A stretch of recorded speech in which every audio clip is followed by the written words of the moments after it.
C'est trop pratique ça. J'adore, tu peux faire C'est un Nickel. truc de fou. Depuis tout à l'heure, je te vois et tout. Je me dis, mais comment il va faire pour lancer? Comment il fait? Est-ce qu'il va vraiment se lever? Je pensais que t'es avec les gestes des. Putain. Il arrive, monte le son. Prépare-toi et monte le son pour le journal des... Et bonjour à tous, à ceux qui nous écoutent et ceux qui nous regardent aussi. Je suis très content parce que aujourd'hui je reçois Malcolm Roussas. C'est ça. Et c'est une personne que j'avais envie de faire intervenir dans ce podcast. Pourquoi? Parce qu'il a la joie de vivre. C'est un maître de cérémonie hors pair. Et c'est une personne avec qui je suis sûr qu'il peut vous apporter des choses tout au long de cette écoute. Merci à toi, Anthony, déjà pour l'invitation. Franchement, c'est un régal. Ouais. C'est la première fois que j'en fais une. Donc, la faire avec toi, en vrai, c'est un plaisir de fou. Donc, merci beaucoup. Ah, top. Et on va commencer, voilà, on va parler en premier temps la transmission de la joie, ça va être le thème numéro 1. Ouais. Ensuite, maître de ta vie et maître de cérémonie. Oh là là. Oh, c'est beau. C'est bien tourné quand même. Et ensuite, on va pouvoir aller sur le troisième thème, qui est la partie conseil sur l'animation d'un public, comment tu peux transmettre ta joie, comment être soi-même. Ok, ça me va nickel. Et moi, je demande toujours, Malcolm, est-ce que tu peux te présenter à la troisième personne, pour ceux qui te connaissent pas? Comment t'as envie de présenter Malcolm? Malcolm, c'est un petit mec de 24 ans maintenant, qui essaye de faire ce qu'il aime dans la vie, de tout pallier, qui a du mal à choisir, donc il ne choisit pas, il fait tout, mais c'est plein de choses qui le remplissent de joie. Malcolm, il dort pas beaucoup, mais il le vit très bien parce que ça le rend heureux. Ouais. Malcolm, il vit avec son petit frère de 15 ans, donc qui est un peu dans le même état d'esprit que lui. Beaucoup dans l'animation, dans faire plein de choses en même temps, tout le temps, très agité. Et Malcolm, du coup, il essaye d'être un modèle pour ce petit mec de 15 ans qui se construit. C'est beau, tu veux lui transmettre ta joie? Ouais, de fou, totalement. Ah, c'est fou. Et du coup, il est joyeux au quotidien? Ouais. Beaucoup plus taciturne que moi, il a tendance à être beaucoup plus posé. Okay. Moi, je vais avoir tendance à être très expressif.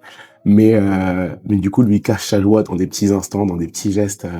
que là où moi j'aurais plus tendance à exploser. Ah, y aller à fond 100% quoi. Et ta joie, elle est naturelle ou tu l'as travaillée? Je dirais qu'il y a un peu des deux. Du coup, je suis né dans une famille nombreuse. J'ai 3 frères et 3 demi-sœurs.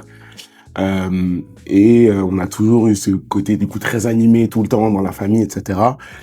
Donc je pense que ça déjà ça joue beaucoup et ça fait partie un peu de l'inné. Et à côté, j'essaye de le travailler ce truc-là. Moi, s'il y a une des missions que j'essaye de me donner dans la vie, c'est vraiment d'essayer de transmettre cette joie. La vie, elle est trop courte pour qu'on soit triste. Donc, j'essaye d'être le plus joyeux et de transmettre ça au maximum. Je sais plus quel poète disait, faudrait essayer d'être heureux, ne serait-ce que pour donner l'exemple. Ouais. Et je trouve ça beau, c'est fort. Et parce qu'en fait, plus on se dit qu'on est heureux, plus on va l'être. Et plus les gens autour de nous vont l'être.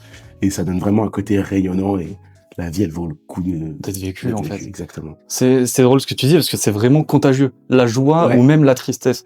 J'ai commencé des cours d'improvisation, donc de théâtre d'improvisation. J'adore ça, ça me fait rire. Et on a fait un exercice où on tournait dans une salle, donc on marchait, et sur une échelle de 1 à 5, 1 étant le plus faible et 5 le plus fort, tu devais exprimer la joie, la colère ou la tristesse. Donc on fait ces exercices, et ensuite on a eu un deuxième exercice où tu choisissais une émotion sur l'échelle que tu voulais, et du coup, dès que tu rencontrais une personne, tu devais jouer cette émotion. Okay. Donc ça veut dire qu'il y a un moment où il y a eu une personne qui était triste à 5 et l'autre triste à 5. Oh, l'ambiance de la salle. Oh, alors que on est tous joyeux, mais là, ça a mis une ambiance. Et à l'instar, donc avec eux à côté, il y a eu 2 personnes qui ont joué la joie juste après. Oh, ça a fait rayonner la salle. On était en mode, ah ok, c'est quand même plus sympa. Ouais.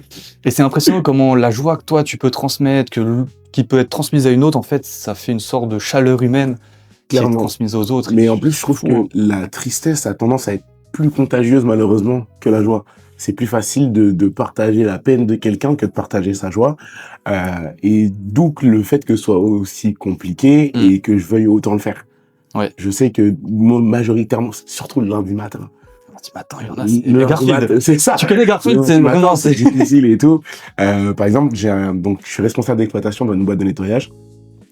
Et tous les lundis après-midi, on fait ce qu'on appelle le rapport. Donc, on se retrouve tous ensemble, c'est un rapport hebdomadaire, et on partage un peu nos problématiques, etc., etc. Donc, c'est lundi, on sort du week-end, tout le monde est un peu...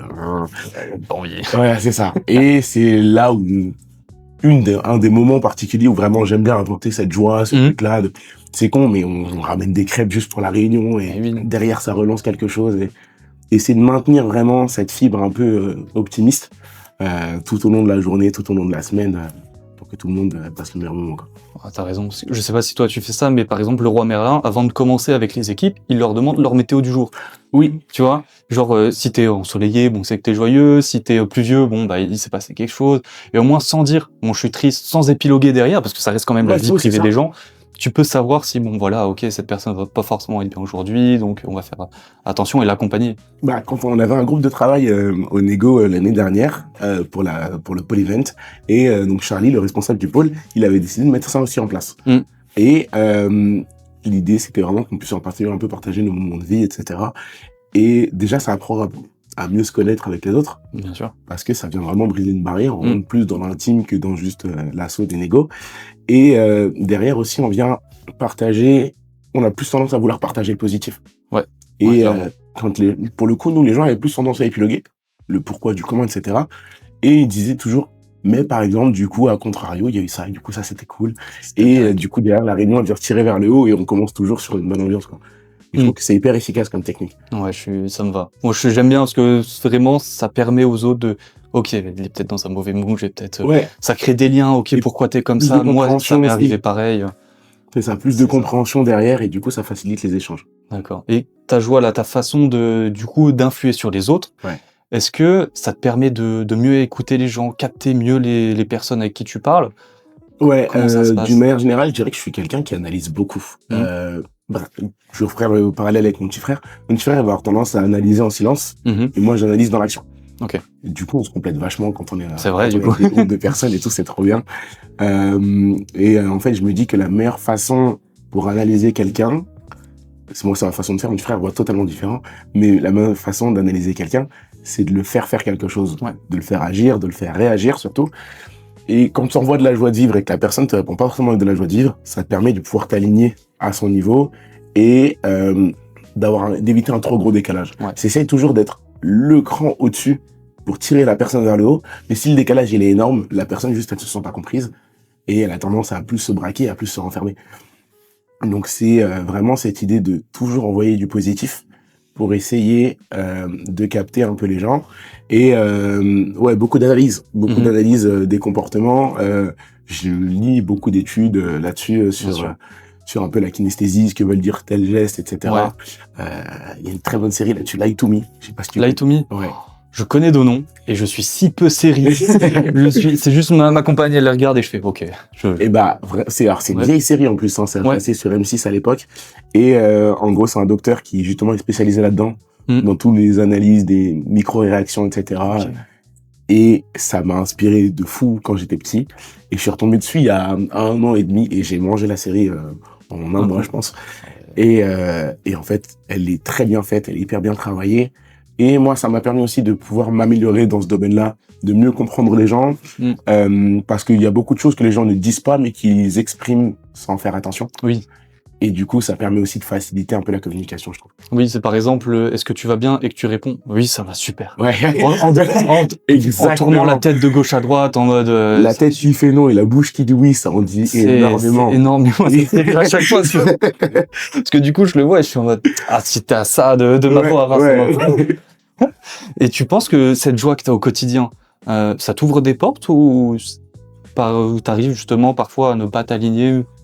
Non, je pense que ça m'ouvre des portes, c'est bête, mais les Lego par exemple, c'est clairement grâce à ça que ça s'est fait. Parce que Farid et Clémence, du coup ma première présentatrice avec qui j'ai présenté, elle l'a compris très rapidement. On s'est vite retrouvés proches parce que c'est quelqu'un aussi qui a énormément d'énergie. Quelqu'un de très joyeuse, très solaire, très rieuse. Enfin, c'est toujours un bonheur de faire des trucs avec elle, aussi bien dans les négos que dans le pro, enfin dans le perso, pardon. Quand on sortait ou quoi avec les amis plus tard, c'était vraiment une boule d'énergie. Et c'est quelque chose du coup qu'on a réussi à retranscrire au négo les premières années. Et c'est elle qui a beaucoup insisté pour que je le fasse avec elle. Ok. Parce qu'elle a compris qu'on avait un peu la même énergie et que ça pouvait matcher sur scène. Et ça match. Et ça a match. très bien matché et je suis Oui. très content. C'est vrai que j'ai pas. On va en reparler bien après. Enfin, Ouais, juste bien sûr, après bien et sûr. tout, mais c'est vrai que je t'ai connu grâce à ça. Les négociations, c'est quand même un événement national, même international. Le Maintenant. international, ouais. Donc le fait de présenter ça, petit teasing, on en reparlera juste après. Donc c'est parfait. Et la joie, tu la transmets par la voix. Ouais. Et est-ce que tu arrives à le faire naturellement ou tu réfléchis quand tu transmets la joie aussi par les gestes? Alors, déjà, par la voix, je l'ai travaillé. Déjà, pas m'abîmer la voix. Mhm. Par exemple, c'est quand je crie Ouais. beaucoup. Parce qu'à côté de ça, en plus, je travaille en boîte de nuit. Ok. Pareil, donc c'est un milieu dans lequel, je le dis régulièrement, je fais le plus beau métier du monde. Mon métier, c'est de vendre du bonheur. Oui, c'est vrai. Littéralement, c'est vraiment vendre des instants de joie partagés avec les clients, etc. Et des fois, ouais, on se retrouve à devoir chauffer le public, enfin chauffer la foule, chauffer la salle, etc. Et donc ouais, apprendre à crier sans se casser la voix et le faire aussi de manière assez chaleureuse. Mm. Il y a une différence entre un cri strident, en gros entre une voix de tête et une voix de corps. Oui. C'est vraiment réussir à le faire résonner sans que ça devienne trop, que ça vienne trop des bas-fonds, que ce soit trop rauque, Ouais, etc. c'est ça, que ça fasse. Essayer un d'avoir peu- ce côté exactement chaleureux. Mais à travers les gestes, non, je dirais que derrière, c'est venu plus avec le temps. Je l'ai pas forcément travaillé. J'ai travaillé surtout à cacher les micro-gestes parasites, Ouais, les micro-démangeaisons pour mots, des les stress, paroles. etc. Même si on peut pas tout masquer non plus. Mais Non, sinon ça fait un peu robot. La voix Oui. est belle après, mais ça fait un peu robot. Il faut, par exemple, là, tu vois, qui arrive et tout.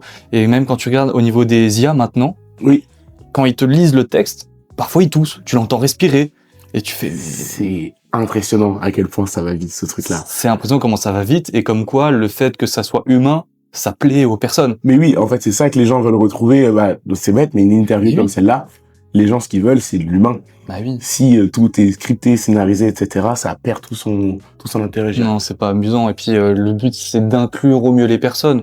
Parce que certes, on fait une interview à deux, mais derrière, il y a des personnes qui nous écoutent. Oui. Qui disent, ok, ça peut être intéressant, je vais essayer. C'est ça, ça le but, quoi. Des choses à prendre à droite, à gauche, que peut pas forcer. C'est des émotions que pourront pas fournir un ordinateur, par exemple. Ouais, exactement. Et t'as déjà rencontré des personnes qui sont vraiment complètement hermétiques à ce que tu peux dégager ou... Oui, ça m'est déjà arrivé. C'était pour la présentation d'une. Ça date. C'était ce que j'ai commencé quand j'étais en première, si je ne dis pas de bêtises. Ok. Mon année de première, je suis parti vivre en Guadeloupe avec ma mère et mon petit frère. Ok. Parce qu'on est originaire de là-bas et que ma mère voulait se rapprocher un peu plus de ses origines et de sa mère surtout. Bien sûr. Et je fais une année là-bas où je fais un concours et moi, j'ai toujours adoré écrire et interpréter mes textes. D'accord. Donc, je me retrouve à faire un peu des slams ou des textes que j'écris auparavant. Et donc, je suis repéré, entre guillemets, par la CPE du lycée. Ok.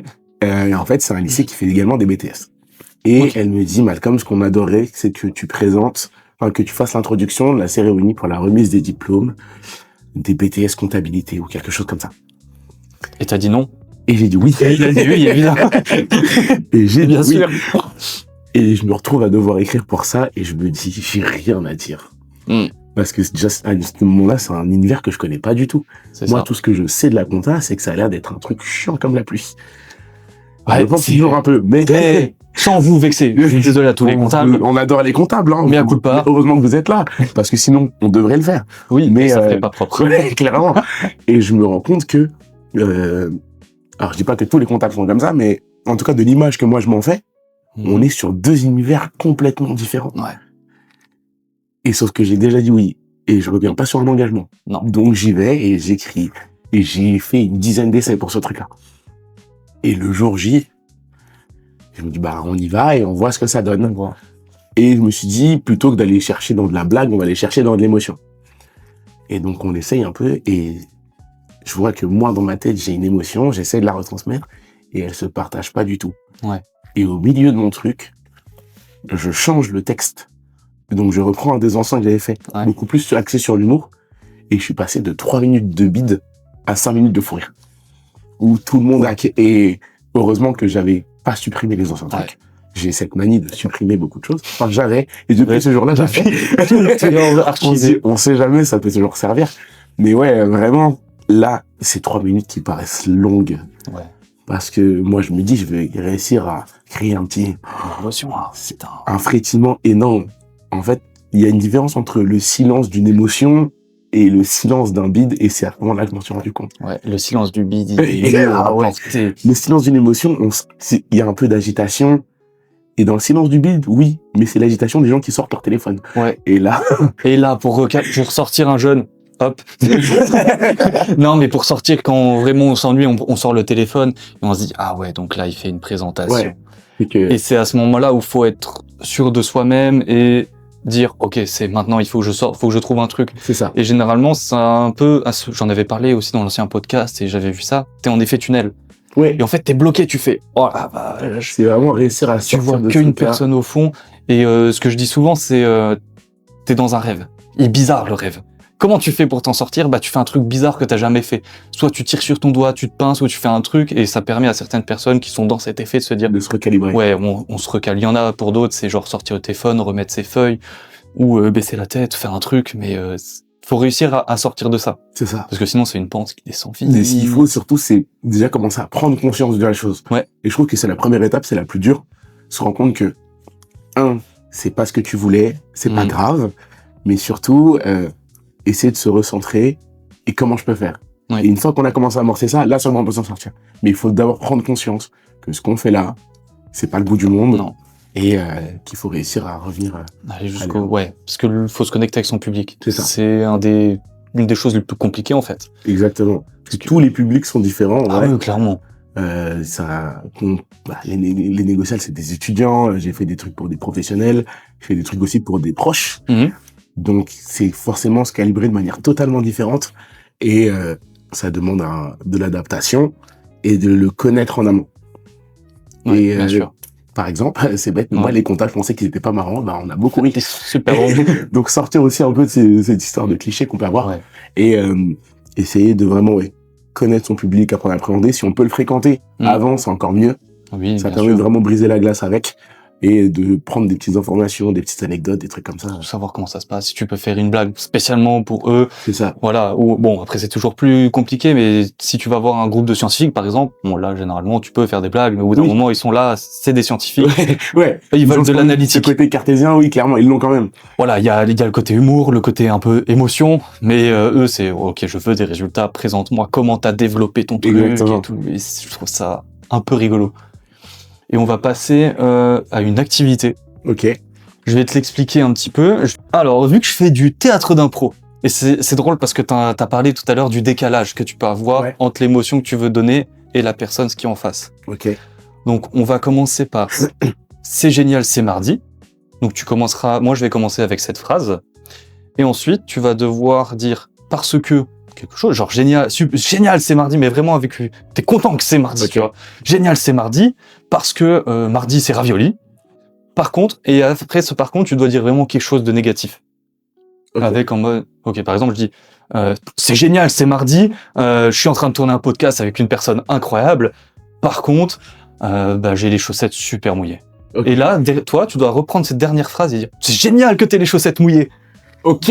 Parce que Incroyable. avec ça, tu pourras glisser sur le sol et être super stylé. Par contre, et après tu peux Tu redire risques de quelque tomber, chose. tu sais. Ok. Tu veux essayer l'exercice? Allez, vas-y, c'est Ok. Tu veux commencer? Ce serait peut-être... Vas-y, je commence. Vas-y. Donc, c'est génial ce mardi? Ouais. Ok. Mais c'est trop bien que tu te sois cassé les doigts. Tu te rends compte, ça veut dire que tu travailles pas, t'es en vacances. Par contre, tu pourras pas jouer à la console. Ah, c'est génial que je pourrais pas jouer à la console. Comme ça, je pourrais aller voir ma mère, ma famille et tout. Par contre, c'est dans le cimetière, quoi. Mais c'est trop bien que ce soit dans le cimetière. Mais tu te rends compte, en plus, c'est l'automne, les feuilles mortes, etc. Le décor, il est magnifique.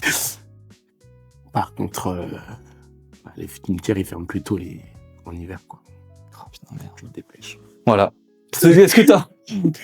L'exercice, c'est trop drôle. L'exercice est drôle. En vrai, il est compliqué parce qu'il te faut de la suite Ouais, dans les ouais, c'est idées ça. et tout. Et wow, moi j'aime bien parce qu'il te permet de te libérer, de te dire attends, je dois dire c'est génial alors que le gars il s'est cassé le doigt, il a un coup de soleil, il doit aller voir sa mère au cimetière, mais qu'est-ce que c'est que ça? Et en fait, ça- tu fais toujours le positif, c'est trop bien. C'est exactement ça, et c'est ce qui était arrivé quand je t'ai parlé tout à l'heure. Tu choisis ton émotion à un degré d'intensité, et bah la personne était super triste parce qu'il y a eu un accident. Et le gars en face, il était super joyeux. C'est génial que c'est un accident. Comme ça, tu pourras ne pas aller au repas de ta belle famille et tout. Et bah, c'est drôle. En fait, le fait que ça crée un décalage comme ça et que tu puisses aller monter dans les aigus parce que t'as la joie, et puis après descendre parce que c'est la fin de ta phrase et être un peu triste, ça te permet de jouer deux émotions. Puis de un peu t'ouvrir parce que ça brise la glace. Ouais, en fait. clairement. Ça permet de pouvoir jongler entre deux thématiques complètement différentes et complètement opposées. Et Voilà. c'est vraiment un ascenseur émotionnel personnel, c'est trop bien. J'avais envie de le partager. Et donc ça, ce que t'as fait en cours d'impro? Ouais, c'est ça. Trop bien. Il y en a plein d'autres, des exercices et tout, mais si on les faisait maintenant, bah ça serait des cours d'impro du coup, et puis un podcast. Et là, on va passer au thème 2. Ouais. Donc on va passer au thème 2, maître de ta vie et maître de cérémonie du coup. Ouais. Et je vais te poser la question, donc tu vas pas monter sur scène. Tu as de la préparation avant. Entre ces deux, c'est quoi ton état d'esprit avant de monter sur scène, avant de présenter quelque chose? Genre dans les 2 minutes qui précèdent le... Ah là, on t'a mis le micro, on t'a donné le micro, tu tapes dessus, ça résonne dans la salle, là tu vas passer. Qu'est-ce que tu te dis pendant ce moment où le temps il est un peu en suspens et tu dis, c'est à moi? Alors, pour le coup, je prends l'exemple des négociales. Avec Marie, on a un peu notre petit truc. Donc, les négociales, il y a un compte à rebours avant qu'on rentre sur scène. Il y a un compte à rebours, la salle, elle pète le feu, etc. Il y a une grosse musique. Ok. Et généralement, demain avec Marie, on est de part et d'autre de la scène. Oui. Et on a vraiment ce truc on danse chacun de l'autre côté et on se chauffe à mort, histoire de vraiment, en fait, être aussi chaud que la salle. Parce qu'au fur et à mesure du compte à rebours, on entend la salle qui boue, la salle qui monte en intensité. Et généralement, on a Gwen qui nous prépare un trailer. Ouais. Une sorte de petite scène de 3 minutes avec un montage de fou, hyper énergique, hyper explosif. Et à ce moment-là, je pense qu'avec Marie, on est dans le même mood que les étudiants. Parce que vraiment, on se dit, c'est notre moment à nous. Eux, ils attendent ça et nous, on l'attend avec impatience depuis 1 an. Et au moment où le truc il se finit, on y va. Et à ce moment-là, je pense plus à rien. Ouais. Ça fait déjà un petit moment que j'ai coupé mon téléphone.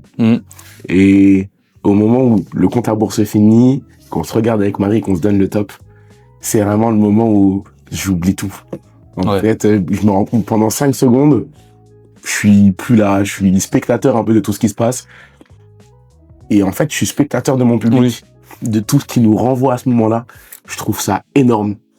Parce en fait, eux, ils trouvent qu'on leur envoie une prestation, mais ce qu'ils nous envoient en face, c'est impressionnant. Là, par exemple, à Nancy, il y avait 900 personnes, je crois, à la finale de Nancy. Mais j'ai l'impression qu'ils étaient 10 000. Ouais, tu te manges un mur de 900 personnes. Mais ça, c'est à cause de Montpellier. Hein. Ouais. Ils ont des tambours, ils ont tout, ils ont de la voix. C'est vrai. Il y a les Belges aussi. Il y a les Belges aussi, pardon. Il y a les Belges aussi qui ne déméritent pas. Non, vraiment, enfin, c'est 900 personnes, t'as l'impression qu'ils sont 10 000. Et c'est bête, mais pendant ce temps-là, où pendant 2 jours, on parle tout le temps, c'est vraiment genre les 10 secondes où on peut rien dire, rien faire. Et juste on prend du bonheur. C'est une vague de bonheur et c'est surtout ça. La préparation, c'est être spectateur de la chose, observer. Et ouais, je pense qu'au bout de 7-8 secondes, se recentrer, parce qu'il faut quand même qu'on fasse le job. Ouais, on se recentre et derrière on déroule. Mais toujours rester dans la même énergie. Essayer de le maintenir au maximum. Des fois, quitte à les réchauffer et quitte à prendre du retard. On se fait souvent disputer avec Marie. Parce qu'on aime trop jouer avec le public. Oui, bah bien sûr. Du coup, on est en retard sur le compteur, sur le planning. Mais c'est des images qui resteront gravées à vie. Mais oui, parce que pour expliquer les négociales à ceux qui n'y sont pas allés, il y a des vidéos sur YouTube et tout qui montrent la finale, où il y a les 6 derniers. Ouais. Par contre, pour y être allé, du coup, sur la phase finale, par exemple, si je prends l'exemple de Nancy. Donc c'est au centre des congrès, un auditorium vraiment grand où les chaises sont en hauteur et vraiment la scène est en bas. Un peu comme un hémicycle, en fait. Ouais, c'est ça. Donc vraiment. Et il faut dire que les écoles arrivent dès 7h à peu près. Ouais, c'est ça, 7h du matin d'ouverture. Ouais, c'est ça, dès 7h. Il y a une première présentation aux alentours de 8h30, le temps que tout le monde arrive.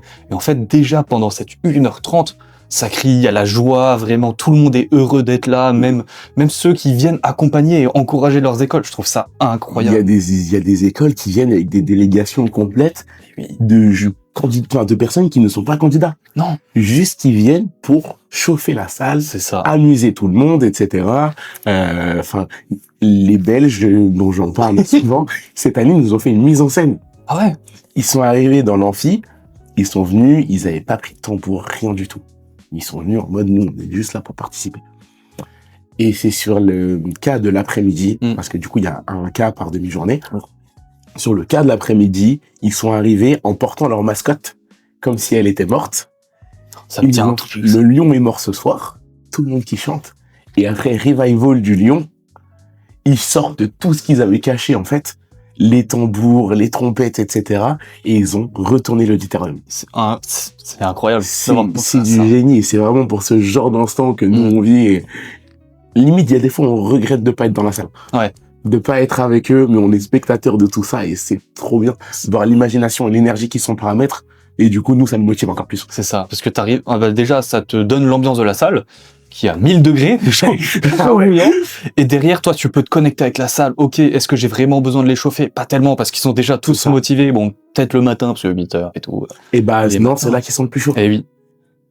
La première année où je le fais avec Clément, je me dis, mais c'est, le matin, ça peut être dur, etc. Et je me rappelle, donc nous, on arrive une heure un peu avant les premiers candidats. Et moi, je suis une pile électrique, c'est ma première année, je sais pas comment ça se passe, je suis tout feu, tout flamme. Et je les vois arriver, et en fait, on voit que derrière les portes, donc il fait froid, ils sont à l'extérieur, il fait plus chaud dehors qu'à l'intérieur, je pense, avec eux, c'est n'importe quoi. Et il y a un moment, je saute partout, je vais voir Farid, je dis Farid, je peux aller avec eux. S'il te plaît. S'il te plaît. Vraiment, il me dit, vas-y, chauffe-les et tout. Et, mais j'ai besoin de rien de faire. Juste, j'ai ouvert la porte pour sortir. Et là. personne me connaissait. Ouais. Et ils étaient déjà tous à fond et hyper accueillants, hyper chaleureux. C'est vraiment une énergie que je trouve impossible à reproduire. Ouais. C'est une vague de chaleur quand tu ouvres les portes. C'est ça. C'est à Épinal en plus. C'était à Épinal, ouais. Et pour faire un petit aparté, comment du coup t'es arrivé à animer, je vais le dire, le concours national de vente en France? Et bah, du coup, ça s'est fait par, en fait, Farid, qui est le président des négociables, est également président de l'école où j'ai fait mes études à l'ESNA. Si je dis pas de bêtises, c'est quand je suis arrivé, du coup, en 3e année à l'ESNA, j'ai vu le concours, etc. Et j'avais déjà participé en tant que candidat. Ok. J'ai fait ma 2e année de DUT et je m'inscris l'année là. Également à l'ESNA, et je veux participer. Ok. Et je dis à Farid, et un jour, tu le sais pas encore, mais je vais présenter les négociables. C'est sûr. Je vais le faire, tu ne le sais pas, mais ça va arriver. Et à l'époque, Farid n'est pas président des négociables. Et il y a un directeur, Mathieu Chédégé, qui est directeur et présentateur. Ok. Il me dit, Malcolm, Mathieu ne partira pas, en fait. Donc, c'est mort. Pour l'instant. Alors. Je comprends. Ok, je comprends. Mais ça va arriver, même si c'est dans 10 ans, il y a un jour où ça arrivera. Et en parallèle de tout ça, il y a 3 ans avant, du coup, quand j'arrive en DUT première année, les négociables, moi, c'est déjà un concours qui m'intéresse parce que le commerce, c'est toujours quelque chose que j'ai toujours idolâtré. L'éloquence, etc., c'est quelque chose qui me fascine. Et à ce moment-là, je promets, à ma mère, je lui dis, maman, un jour, je serai sur la scène des négociables pour la finale. Je pensais pas à ce moment-là que ce serait de ce côté-là. De l'autre côté, le présentateur. Et du coup, arrive la fin de mon bac plus 3 et Farid me dit, Malcolm, Devine quoi? tu démissionnes. Tu as d'autres projets pro, etc., plus d'informations. Trop bien. On va finir par rechercher quelqu'un. Je dis, Farid, je te l'avais dit. Je suis là. Il est là. Et du coup, il s'avère que Clémence, qui était coprésentatrice avec Mathieu, on se connaît un peu parce que c'était la tutrice de mon ancien collègue. Ok. Vraiment, en plus, Le monde est très petit. C'est ça, le monde est très petit. On s'est très rapidement retrouvés à se fréquenter ailleurs, dehors, de base, quand on sortait boire un coup, quelque chose comme ça. Et à côté de ça, en fait, du coup, Clémence, elle me connaissait plus dans le perso. Elle connaissait un peu l'énergie que j'avais. À ce moment-là, je travaillais déjà en bar. Ouais. Et je commence déjà à avoir cette réputation de mec qui fout le bordel. Dans le bon sens. Dans le bon sens du terme. Vraiment pour le plus grand bonheur de mon patron à l'époque. Et vraiment toujours dans l'animation, vraiment une pile électrique, que ce soit à 18h ou à 2h du matin, toujours dans le même fond. Charbonne. Et Clémence m'a déjà vu dans ce contexte-là, Farid était déjà passé, etc. Donc ils ont pensé à moi et on fait un essai. Donc c'est au centre de la CCI à l'époque. Ah, c'est là où t'as fait ton premier. La première, c'était là. Et ils me disent, Malcolm, tu vas le présenter tout seul. Ok. Clem, elle est pas dispo le matin là. Elle me dit, je passerai juste te voir avant et toi, histoire d'être sûr. On va essayer de te faire une ou deux répètes avant. Mais c'est vraiment toi et tu te lances. C'est incroyable. Et on y va. Et la journée, elle passe à une vitesse folle. Je la vois pas venir.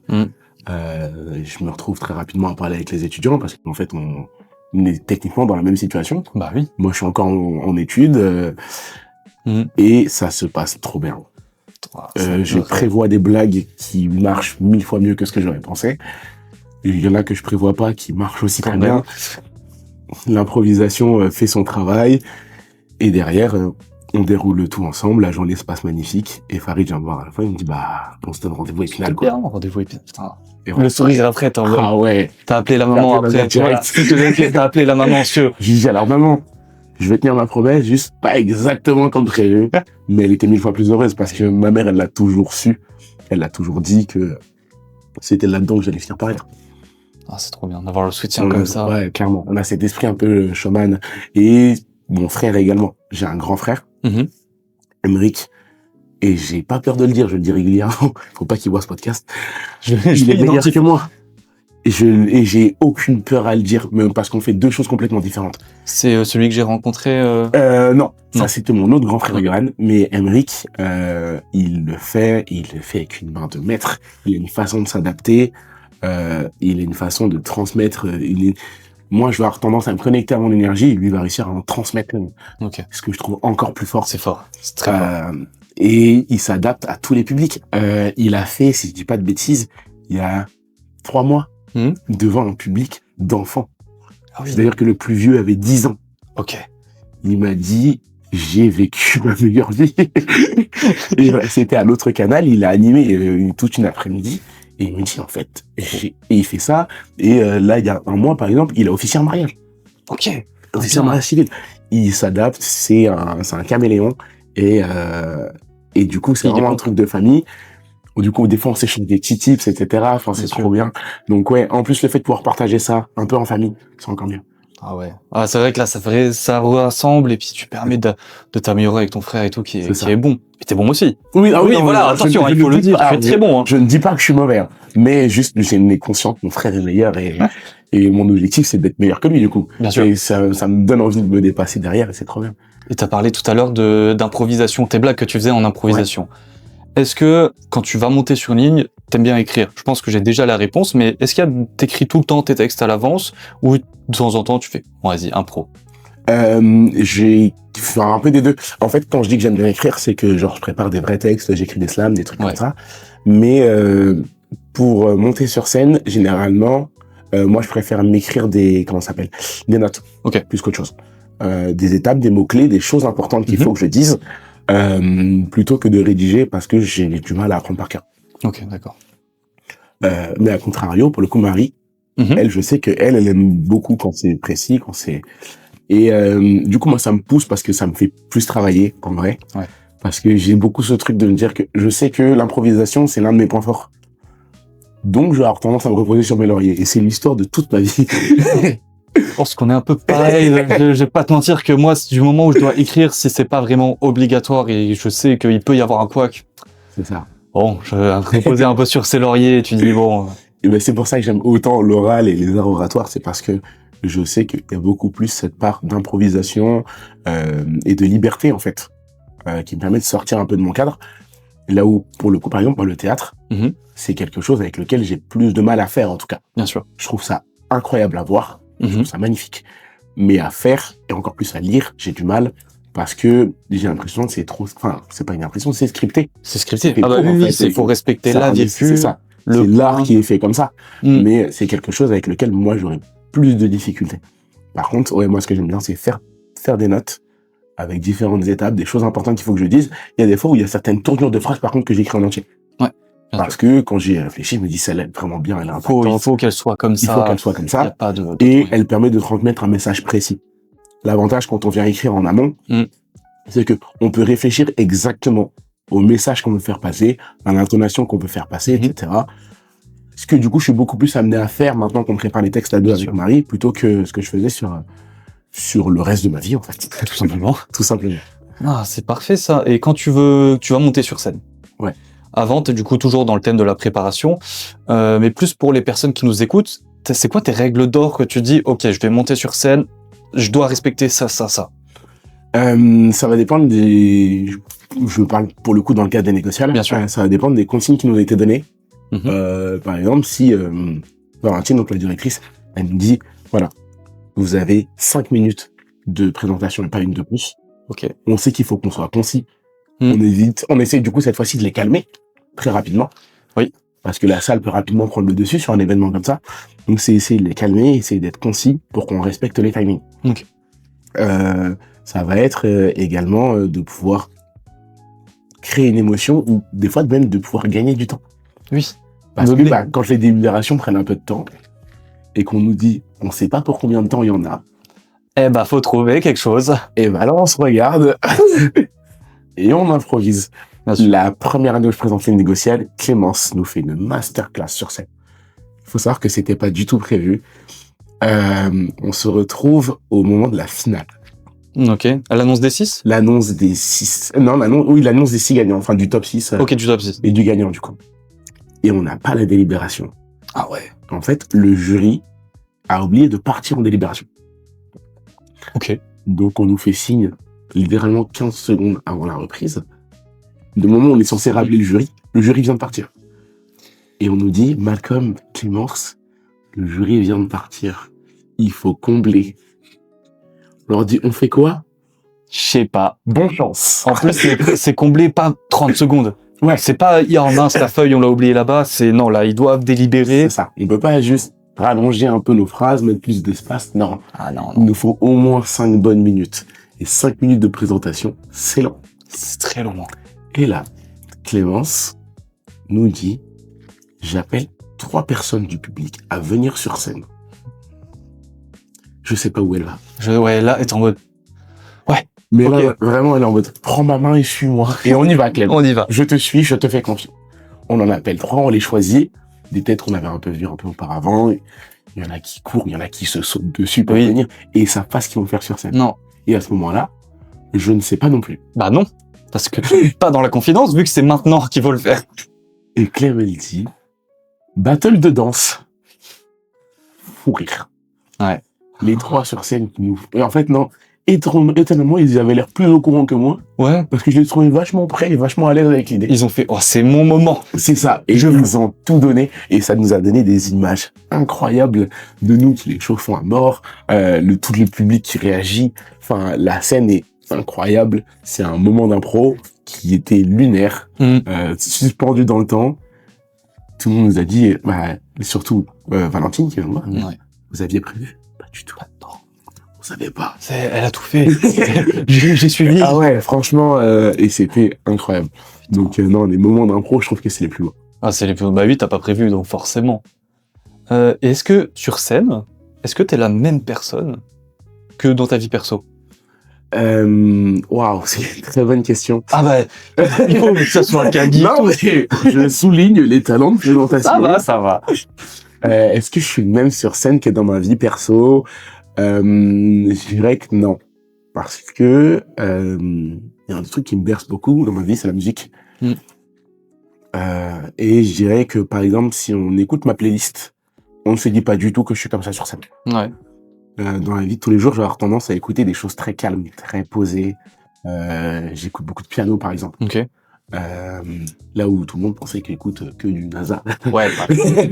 Ou de la techno, à la limite, vu que Ouais, t'as voilà, une pile c'est ça, électrique, faut que ça aille.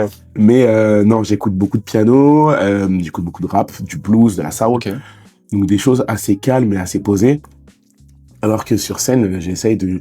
Je pense que c'est justement une façon de me canaliser et de différencier un peu les deux. En fait, j'emmagasine beaucoup d'énergie quand je suis tout seul pour pouvoir tout faire ressortir derrière. Une petite bulle. Ouais, c'est ça. Voilà, ça exactement. fait la bulle, je la mets de côté, C'est ça. et dès que j'en ai besoin, Je viens éclater à la surface. Et vraiment, une fois que je suis à l'extérieur, c'est tout faire péter, quoi.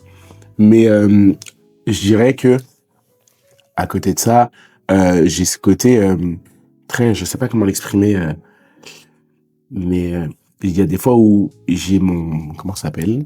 Il y a un terme exact. Quand on a marre en gros du monde, une sorte de quota social. Ouais, une batterie, Ouais, c'est ta ma batterie quoi. sociale, c'est le mot que je cherchais, merci. En gros, il y a des fois où je le sens, ma batterie sociale, elle est déchargée. Ouais. Et quand j'étais en soirée avec des potes, surtout quand j'étais au lycée, il y a toujours un moment où je finissais par partir. Et je revenais, vraiment, je partais genre 30 minutes. Moi, mon casque est juste parce qu'il fallait que je recharge un peu. Ça descende un petit peu, enfin, ça se recharge tranquillement de ton côté et tout. Exactement. Et quand je revenais derrière, c'était d'autant plus explosif. Mais je le sens qu'il y a des fois où j'ai besoin de ces moments de calme. Et dans ma vie, il y a toujours du bruit, toujours du son. Je suis très rarement seul. Ouais. Déjà parce que j'habite avec mon petit frère. On fait énormément d'activités. On fait des concerts. On va sur des événements sportifs. Les week-ends, je travaille en boîte de nuit. Donc, je suis tout le temps dans le bruit, etc. C'est vrai que le petit morceau de calme pour se ressourcer, reprendre le temps sur qui on est et tout. Ouais, clairement. Besoin. Et avec le temps, je me rends compte que c'est d'autant plus essentiel. Et avant, j'avais beaucoup de mal à le prendre, ce temps-là. Parce que j'ai toujours essayé d'être proche des gens, etc. Et je me voyais en fait, comme je t'ai dit tout à l'heure, ma mission, c'était un peu de transmettre cette joie. Je me dis, si je prends du temps pour moi, c'est du temps que je pense pas à le transmettre. Mais pour mieux le faire, j'ai fini par le comprendre avec le temps. Il faut qu'il y ait aussi un moment où je prenne du temps pour moi. Ouais. Apprendre à me recentrer sur moi-même, sur mes propres émotions, etc. Et essayer de me comprendre, quoi. Et ça fait une bonne transition parce que d'habitude, je la pose avant. D'accord. Mais moi, pendant que j'ai fait les négociables, on m'a posé une question qui m'a un peu remis en question. D'accord. Parce que je suis vraiment dans qu'est-ce que je peux faire pour être une meilleure personne, que ça soit à l'oral ou dans la vie de tous les jours. Et en fait, quand je suis passé à l'oral, donc présentation parfaite et tout, très professionnel, mais il manquait le truc. Et on m'a posé la question, donc je vais te la poser. Toi, qu'est-ce qui, aujourd'hui, fait que tu t'appelles Malcolm ? Je dirais que... Tu vois ce que je veux dire ? C'est mon chien. Je me fais un petit aparté. Tes questions sont trop bien parce que c'est le truc que je me suis jamais posé de ma vie. C'est vrai. Qu'est-ce qui fait qu'aujourd'hui je suis Malcolm ? Je dirais que c'est un ensemble de plein de choses. Le premier pilier, je dirais que c'est ma famille. Okay. C'est une chose qui est très importante pour moi. Et quand je dis ma famille, je parle de ma famille au sens large, parce qu'il y a certains de mes amis que je considère comme des membres de ma famille. C'est des personnes qui, aujourd'hui, me comprennent. J'ai énormément j'ai quelqu'un qui parle beaucoup, mais qui a beaucoup de mal à s'exprimer pour tout ce qui est émotion personnelle, etc. Et c'est des personnes avec qui j'ai plus besoin de le dire. Okay. Ils le savent, ils me comprennent. C'est des personnes qui savent écouter mes silences. Parce que c'est comme ça que je m'exprime. Et je dirais que ce qui fait que je suis ce que je suis aujourd'hui, c'est d'avoir cet entourage qui me soutient dans ce que je fais, qui comprend l'intérêt que je peux y trouver, même si c'est des personnes qui sont complètement en dehors de du domaine que tu aimes bien pratiquer. C'est ça, exactement. Mon meilleur ami, par exemple, il est en train de faire des études de médecine. Il a sa petite vie, il est posé avec sa copine, son chien. Enfin, vraiment, ils ont une petite vie un très calme et très posée. Et pourtant, c'est l'un de mes premiers fans. Il suit tout ce que je fais. Derrière, il me soutient à fond. Mon petit frère, dont je parle souvent, parce que c'est un peu le centre de ma vie. Mon petit frère, il veut m'accompagner sur tous les événements que je fais. Parce qu'il adore fan numéro 1. Clairement. Il adore voir ce qu'on fait. Enfin, là, par exemple, samedi, on a la première réunion des négociables pour la rentrée. Il ne peut pas venir parce qu'il est sur un autre événement avec mon grand frère. Ah oui. Un événement hip-hop. Et il me dit, je suis dégoûté parce que je me suis déjà engagé. Mais il adore voir tout ça. Et des fois, juste, il vient en réunion, il s'assoit dans un coin et juste, il écoute. Il participe pas, mais parce qu'il adore voir tout ça. Donc, je pense que le premier pilier aujourd'hui, c'est ma famille. Le deuxième, je dirais que c'est seulement au deuxième la mission que je me suis donnée, quand je t'ai dit, de transmettre cette joie tout le temps, quotidiennement. Et le troisième, c'est parce que c'est un peu un rêve en fait que je vis chaque fois que je présente quelque chose. J'ai l'impression d'être un enfant qui réalise son rêve et j'ai l'impression de passer des étapes à chaque fois que je présente un truc. Même si c'est à plus petites échelles. Bien sûr. Tu l'as fait quand même. T'es content de toi, t'es content de présenter, transmettre la joie comme tu me dis. Exactement. C'est vraiment juste un instant de bonheur que je vis à chaque fois que je le fais. Et c'est juste parfait. Exactement. C'est ce que t'aimes. Ouais. Ça te définit bien. Du coup, une personne qui qui apprécie l'accompagnement de sa famille, qui adore transmettre la joie et puis surtout proposer ce que tu as à proposer et être content de toi-même à la fin, même sur des petites étapes. Moi, je trouve que c'est une belle définition. Ouais, ça te représente bien. Dans le global, je dirais que c'est du partage. Exactement. Ouais, non, je trouve que la question là, elle est intéressante parce qu'on se la pose pas comme t'as dit. Clairement. Et c'est vrai parce que dans les communications, du coup, quand tu discutes avec des personnes, chacun est dans son monde. Il faut soit toi, tu vas dans son monde à lui, soit la personne vient dans ton monde à toi. Et ce qui est intéressant déjà quand tu te connectes aux émotions de la personne, ça veut dire que tu t'intéresses foncièrement à la personne. Clairement. Et si tu prends une personne ou un public, toi, ce que tu fais, c'est que tu te connectes à ce public comme tu pourrais très bien te connecter à une personne. Et là, tu gères un petit peu ton intonation de voix, comment tu vas présenter les choses avec, justement, pour que ça soit soit ton ami ou alors une connaissance ou juste être gentil avec la personne en face. Ouais, c'est ça. C'est réussir à s'aligner un peu, à s'adapter et toujours avec bienveillance. Bien sûr. Même si on essaye, comme je dis, de lire un peu dans les gens, etc. Des fois, quand je dis ça, les gens ils voient une forme de manipulation. Bon. Mais en fait, c'est juste pour éviter déjà de faire des boulettes. Oui. C'est bête, mais si toi, quand t'arrives, tu viens avec ton énergie explosive et que la personne elle vient d'apprendre une mauvaise nouvelle, c'est dur. C'est ça. Pour la personne en face, en fait, le message, il est violent, je trouve. Et du coup, c'est toujours bien de pouvoir anticiper, plus que comme certaines personnes pourraient le penser, manipuler. Et derrière, ça permet surtout de renforcer le lien et de mieux comprendre pourquoi aussi on a plus de difficultés avec certaines personnes. Parce que, en vrai, je suis quelqu'un de très chaleureux, mais je suis pas un bisounours. Oui, évidemment. Il y a des personnes avec qui juste ça matche pas. Tout simplement, faut l'accepter. Et oui, c'est ça. Franchement, c'est un fait. Et ça permet aussi de mieux comprendre pourquoi. Avec certaines personnes, ça marche autant. Et d'autres personnes, ça matche pas du tout.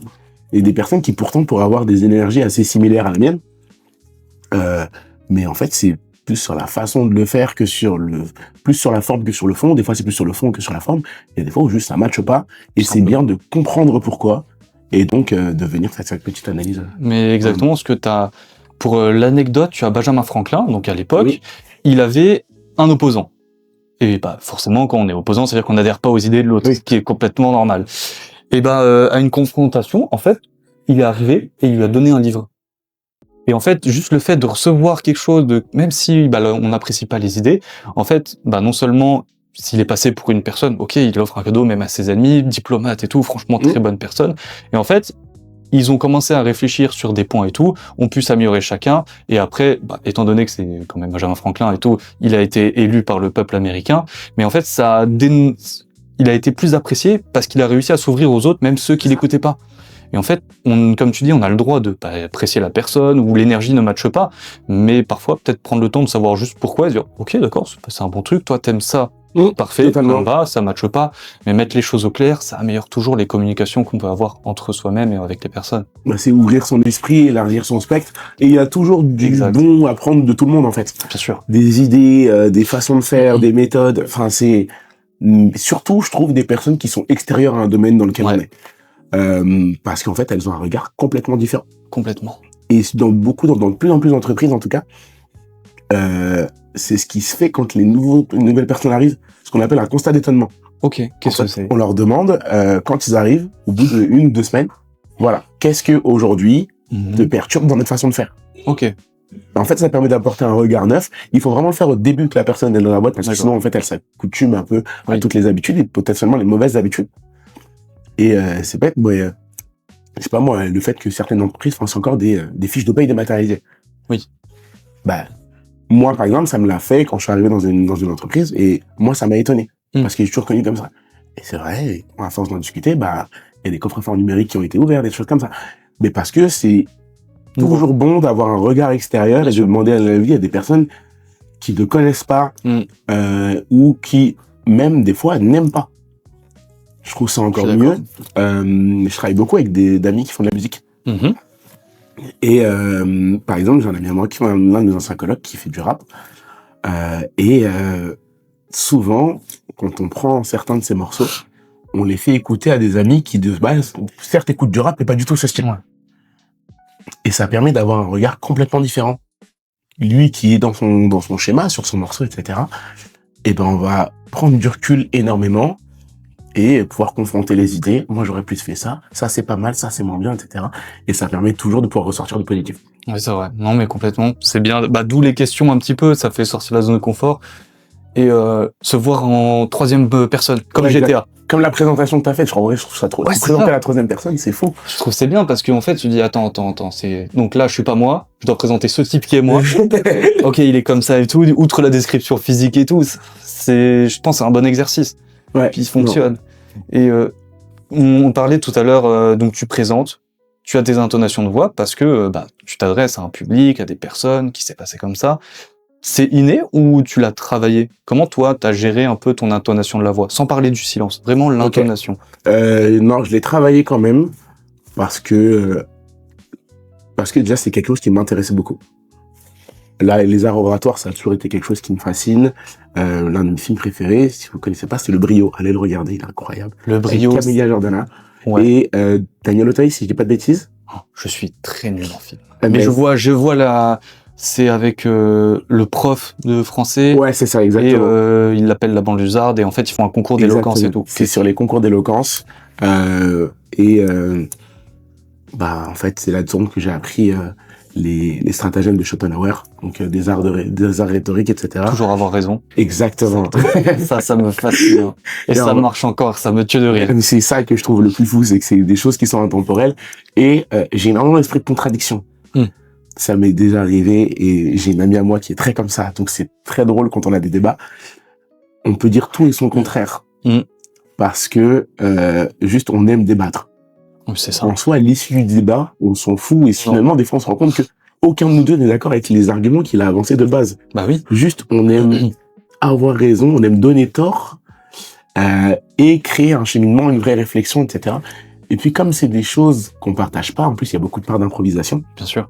Donc, c'est vraiment un travail d'esprit que j'aime beaucoup. Donc, je dirais que ma principale préparation, elle part de là, le fait d'aimer convaincre et de partager des idées. Et derrière, c'est beaucoup d'enseignements sur comment bien préparer, comment bien parler. Et pour la partie éloquence, Clémence m'a beaucoup aidé.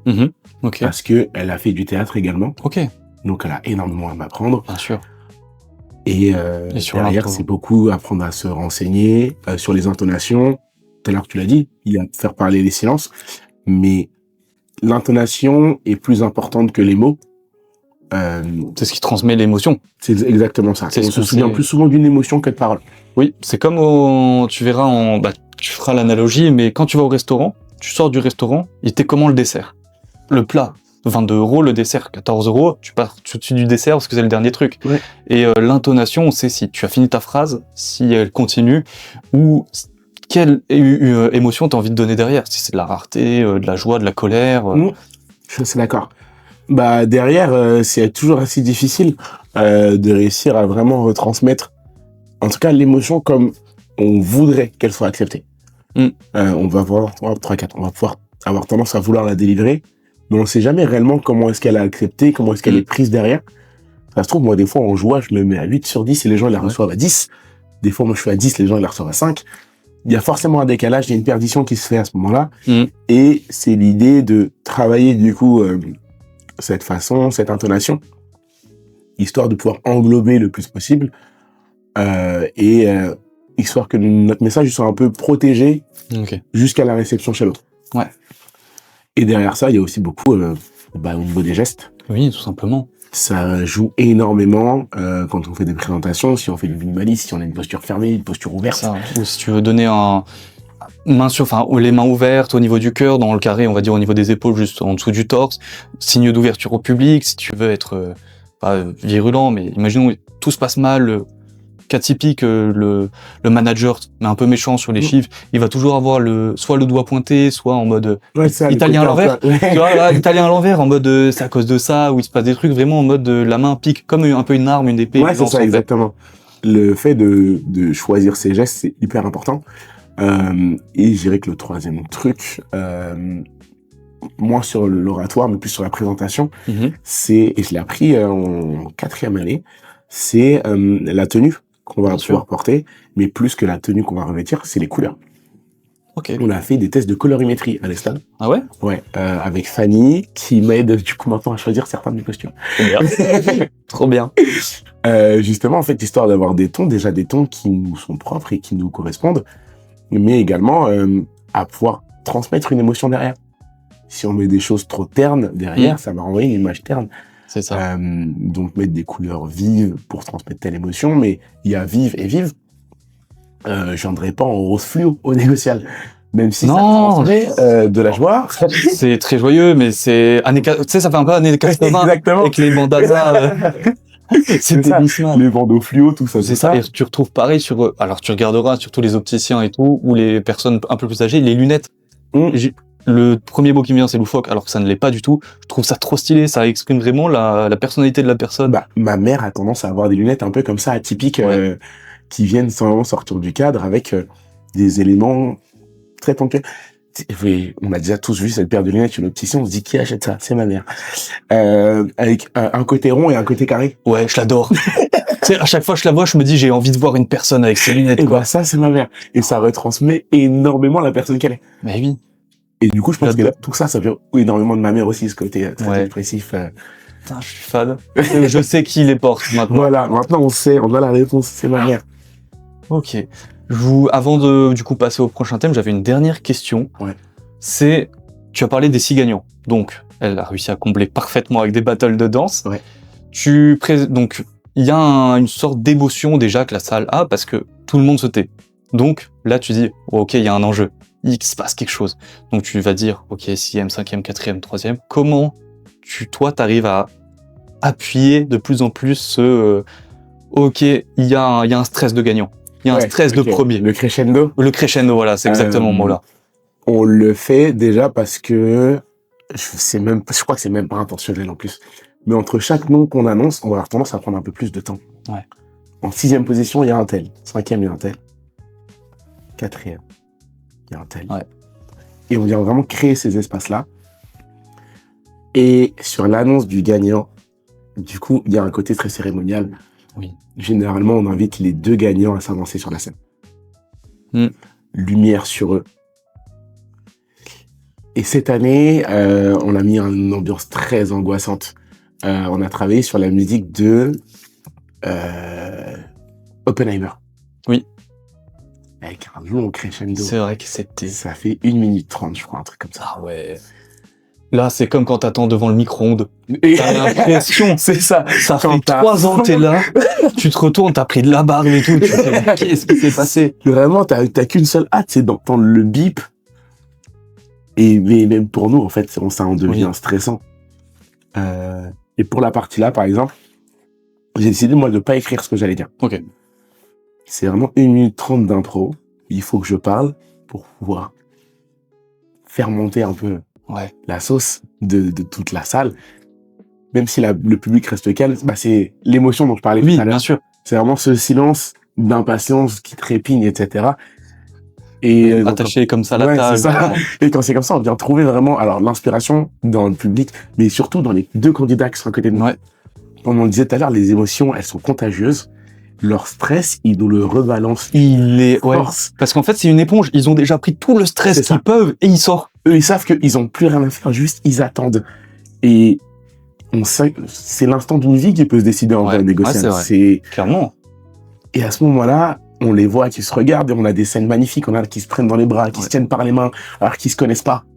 C'est des gens qui sont complètement inconnus jusqu'à cet instant précis où ils savent que leur destin, il est lié à jamais en vrai. C'est ça. Bah oui, parce qu'ils ont vécu le même stress au même Ils ont moment. vécu la même chose, des phases qualificatives jusqu'à cet instant-là. Et c'est vraiment ça qui vient nous nourrir. Et c'est vraiment essayer de construire. Donc, il y a énormément de travail en amont. Aussi bien sur le choix de la musique, sur les répètes, parce que du coup, c'est bête, mais il a fallu faire des répètes en impro. Bah oui. Donc on a répété énormément ce passage de 1 minute 30 que en impro. Oui. Donc, sans rien rédiger, et toujours essayer de reprendre des sortes de repères musicaux. Bien sûr, pour te dire, ok, ce bip, à ce moment-là, ça veut dire qu'il me reste 30 secondes. À ce moment-là, il m'en reste 10. Ouais. Et c'est vraiment plein de trucs comme ça. Et la première année, on avait voulu le faire. J'avais pas pris autant de repères. Bien sûr. Musicaux. Et en fait, j'avais un intercom. Donc, normalement, ce qui était conduit, c'était qu'on me donne un compte à rebours. Ok. Ah, ça, c'est cool. Bon, le compte à rebours Oui, ne fonctionne plus. Bon, du coup, attends, j'ai pris 30 secondes. Et en fait, on avait déjà préparé la solution de secours. D'accord. On essaye quand même toujours de se prévoir des petits plans B. Et notre solution de secours, du coup, c'était Gwen, notre responsable technique, qui vient au bord de la Seine et qui me fait des gestes. Donc ça, c'était 10. Ça, c'était 20. Ça, c'était 10. Et qui me fait le compte à rebours. Et après, il y a cette grande inspiration où vraiment tout s'arrête. Ouais. Et en plus, dans ma musique, à ce moment-là, il y a un creux. Ouais. Et là, Je regarde avec Marie et là, on vient donner le résultat. Et là, ça explose. c'est une libération pour tout le monde. Ouais. Pour nous, parce que en fait, nous, à ce moment-là, on se dit, c'est fini. Ouais. Les négos, On c'est arrête, fini. c'est fini. Et à ce moment-là, on est à 2 doigts de pleurer. Ah, l'émotion. Il y a vraiment le stress, certes de 2 jours, mais de 1 an, en fait. Oui. Qui retombe préparation et à tout. cet instant non, précis. C'est colossal. Les candidats, j'en parle même pas. Le premier, les personnes qui sont venues l'accompagner. Oh, l'émotion, elle est folle. Et en vrai, même le deuxième, parce qu'il y a un mélange de joie et de déception de qui se fait à ce tristesse. moment-là. Mais deuxième quand même. C'est Mais ça. tristesse quand même. Parce que être arrivé. C'est deuxième sur 6000. C'est ça. Ouais, c'est un truc de fou. Hein. Et Franchement, franchement, c'est des instants incroyables. Mais vraiment, c'est la préparation et créer cet instant-là, ça se fait là. On vient puiser l'énergie dans les autres et on vient essayer de la recréer en répète, tout en gardant cette part de naturel qu'on veut garder pour l'improvisation. Ok. Et là, on est Parfait. magnifique. Pour le troisième thème, Ouais. ça va être là la partie généralement que les personnes aiment bien sur le podcast, autant que les deux autres. Mais c'est là où on va plus donner des conseils de vie que surtout toi, moi un petit peu où je vais pouvoir redonner des choses. Il y aura une petite activité pour celle-ci que j'ai préparée et qui, pour moi, elle est spécialement pour toi. Ok. Avec tout ce qu'on a dit avant, pour moi, elle est spécialement pour toi et ça me fait plaisir. Donc c'est vraiment la partie conseil sur l'animation d'un public. Parce qu'on passe à l'oral déjà dès le collège en fait, même dès la primaire en poésie. Ouais, c'est ça. Donc on passe en poésie devant des personnes, on présente des choses dès au collège, au lycée, en école supérieure, on fait tout le temps ça. Donc il faut arriver à s'exprimer. Et la première question que j'avais choisie, question très large, comment est-ce qu'on améliore son aisance à l'oral ? Je pense que pour améliorer son aisance à l'oral, il faut d'abord améliorer son aisance avec soi, sur scène, et enfin de face à un public. Il y a un créateur de contenu que j'ai rencontré justement au Négocial l'année dernière, qui fait beaucoup de contenu sur l'éloquence justement, qui s'appelle Alan Spanu, si je dis pas de bêtises, si vous les retrouvez sur Instagram. Alan comment ? Spanu. Spanu. Je crois que c'est ça.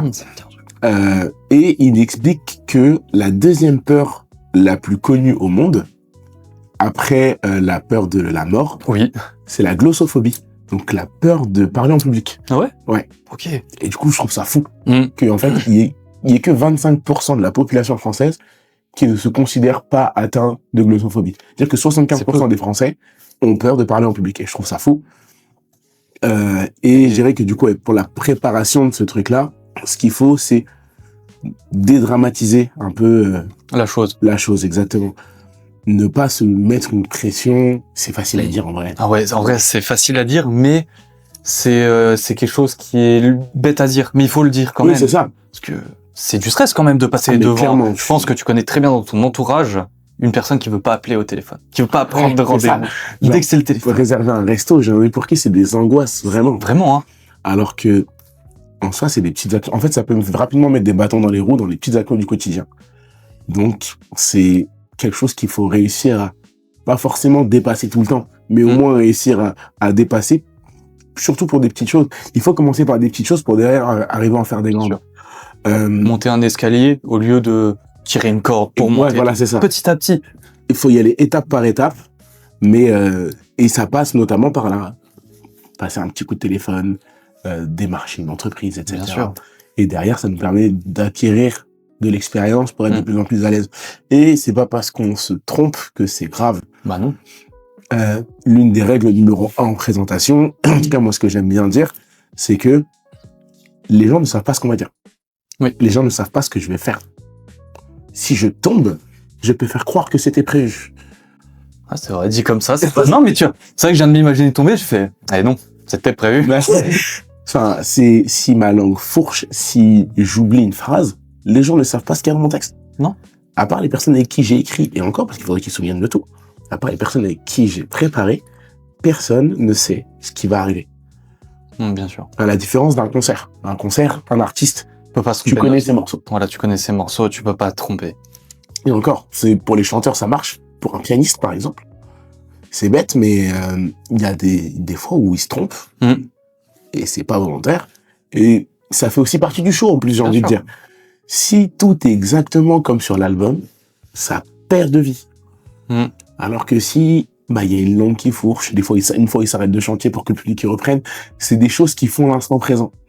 Et je trouve que c'est des choses hyper importantes. Donc, ouais, vraiment partir du principe que déjà, les gens ne savent pas à quoi s'attendre. Bien sûr. Ouais. Ils ne savent pas ce qui va se passer.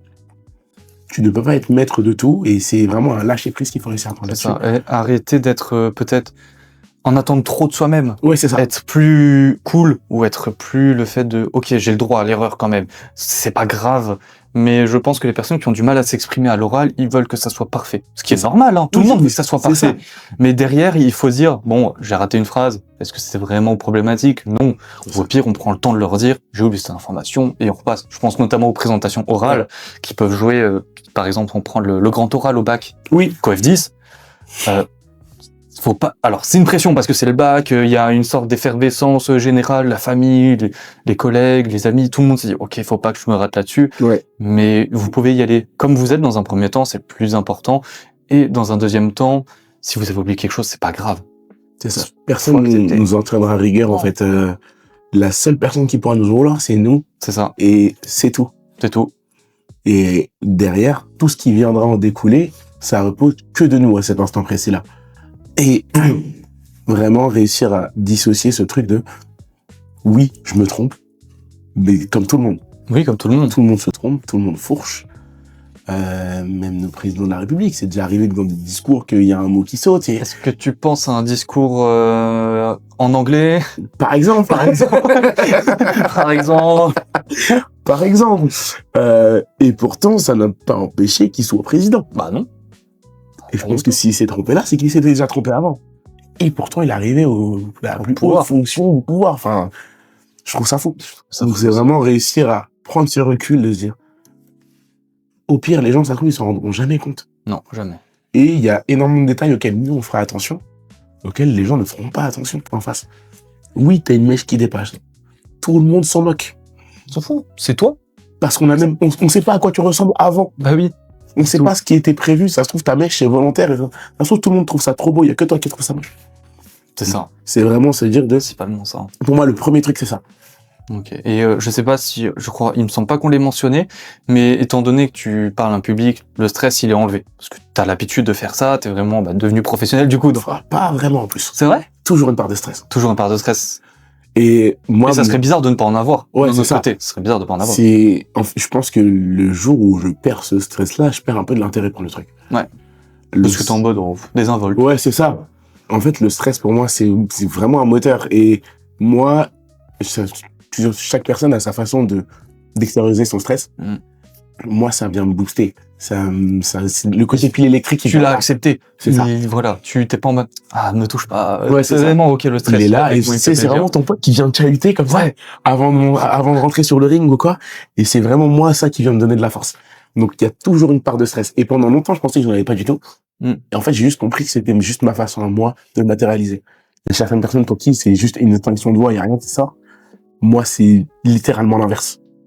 T'en fais une force, en fait. C'est un stress positif. C'est ça. Moi, ça me donne envie de crier, envie de chanter, envie de faire tout. C'est ça, exactement. Et la chose que je voulais aborder aussi, c'est pour les personnes qui ont peut-être peur de passer devant des personnes, c'est prendre le temps d'arriver dans la salle. Et généralement, quand vous arrivez dans la salle, bon, quand ça le permet, par exemple, sauf s'il y a un décompte et que tu dois monter sur scène et que tu dois faire. Mais il y a toujours un moment, que ça soit devant des professeurs, collègues, où vous pouvez prendre 30 secondes, vous vous ancrez dans le sol et vous dites, ok, c'est ma place, c'est moi. Vous me faites un petit rond autour de vous-même, juste vous faites comme si c'était chez vous et que la salle vous appartenait, et ça enlève un stress. Parce que parler dans un endroit qu'on connaît, mais pas d'un autre point de vue, ça fait toujours un peu peur. Je suis tout à fait d'accord. Alors, c'est pareil, si de plus vous avez la chance de pouvoir y aller avant même cueillir le public, histoire de connaître les lieux, de prendre ses repères. C'est bête, mais il y a une différence entre être positionné d'un quart ou de face. Ouais. Et c'est des choses avec lesquelles il faut déjà être à l'aise et avoir moins de choses à réfléchir au moment où on rentre dans la salle. Quand vous rentrez dans la salle, si vous la découvrez, vous allez vous demander comment et où est-ce que je vais m'installer. Alors que si c'est une salle que je connais, je me dis, OK, je vais m'installer comme ça. Et je peux commencer à réfléchir à la suite. Et comme tu disais, prendre ces 30 secondes-là pour venir installer, je sais pas, moi, son ordinateur, ses fiches, poser sa veste, respirer. C'est des choses toutes bêtes, mais c'est des choses qui sont essentielles, je trouve, pour la préparation mentale. Ouais, mais t'as bien raison. Je suis d'accord avec toi. Pour l'instant, je suis d'accord. Moi, ça va. Et si tu devais donner un conseil là, tu te poses vraiment au conseiller. T'as ta joie de vivre, elle est parfaite. Comment tu dirais aux personnes d'utiliser leur joie de vivre, tout le monde en a une, mais sans paraître forcé?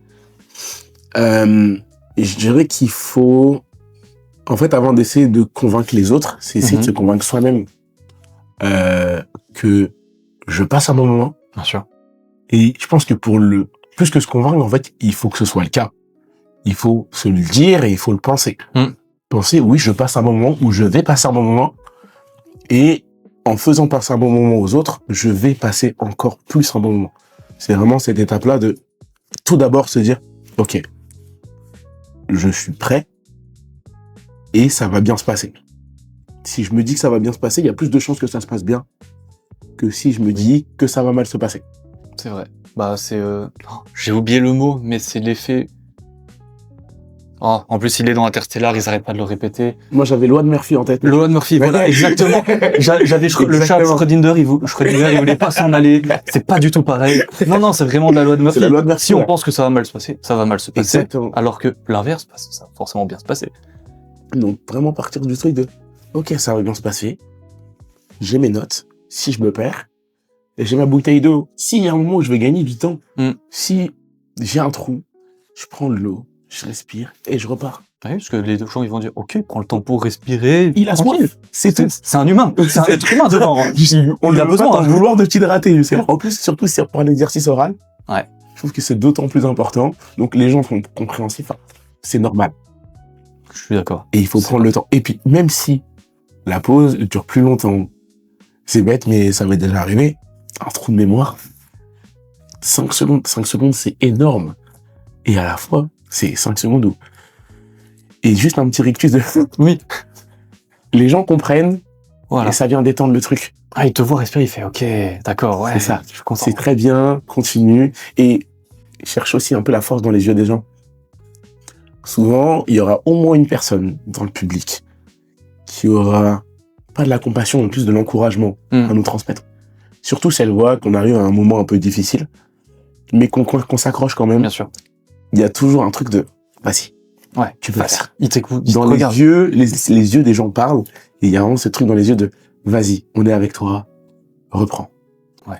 Et après derrière, il faut dérouler. Tu vois, tu fais. Merci. Merci. Si tu l'acceptes, vraiment, ça me fait, tu penses à moi, je vais te l'ordonner au centuple. Exactement. Parce que tu parles à un public, mais c'est des personnes individuelles. Eux, dans leur tête, bon, mais de toute façon, t'as déjà été un public, pareil, tu dis, OK, ils parlent pour moi, alors qu'ils parlent pour tout le monde. C'est ça, c'est vraiment un échange de bons procédés. D'être humain, en fait. Ouais, c'est ça. Est-ce que tu veux passer à l'activité? Allons-y. Est-ce que tu peux aller sur ton téléphone? Je te demande de prendre ton téléphone et tu vas aller sur mots aléatoires. OK. Sur Google, du coup. Ouais. OK.